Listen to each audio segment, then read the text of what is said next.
We have great data on the long-term safety and efficacy of ibrutinib used as a single agent.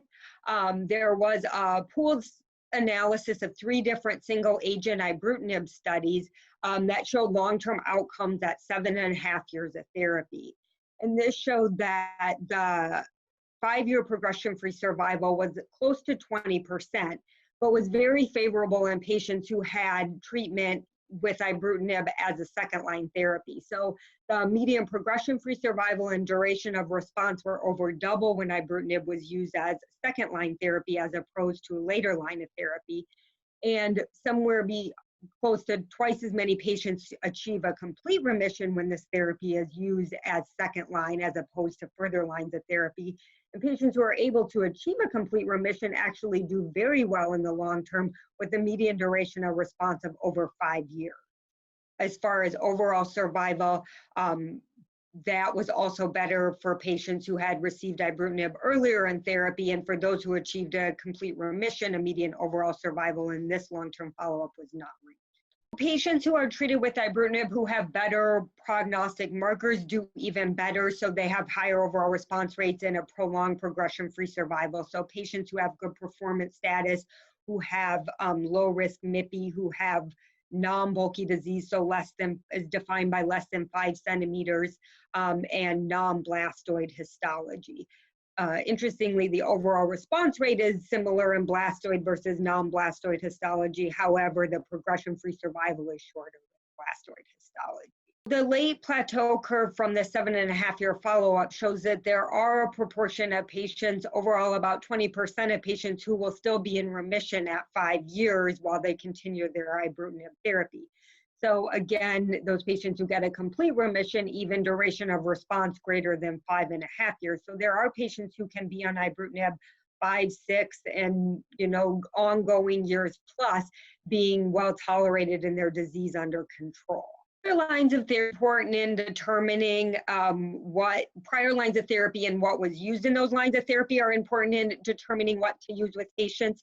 In patients who have had chemoimmunotherapy, you're going to want to look at a targeted agent if that wasn't included in frontline therapy or in a clinical trial therapy.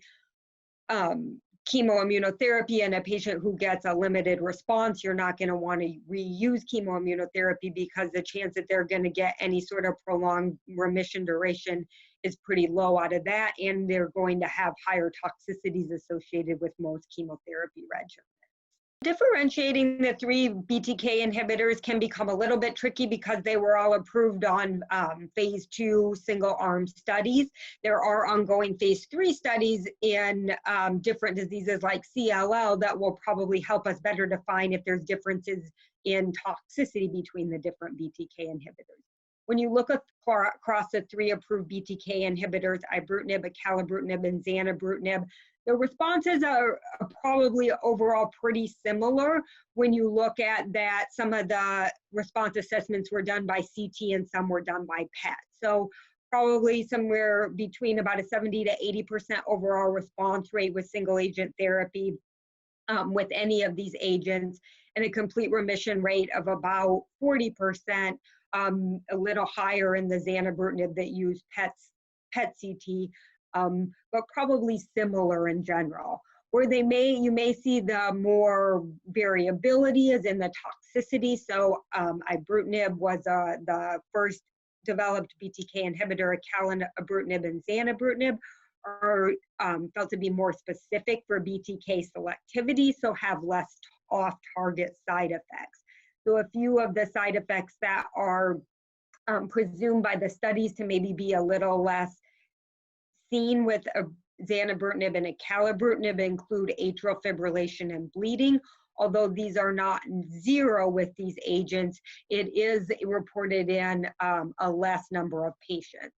So in general, I think a lot of the responses and the toxicities are going to be similar. I think in a patient who has issues, maybe requires anticoagulation or dual antiplatelet therapy, or a patient who has a history of hard to control atrial fibrillation, where you're really concerned about atrial fibrillation, bleeding, that it is reasonable to think of acalabrutinib or zanubrutinib maybe before ibrutinib. But again, hopefully phase 3 data will tell us really the differences in those toxicities.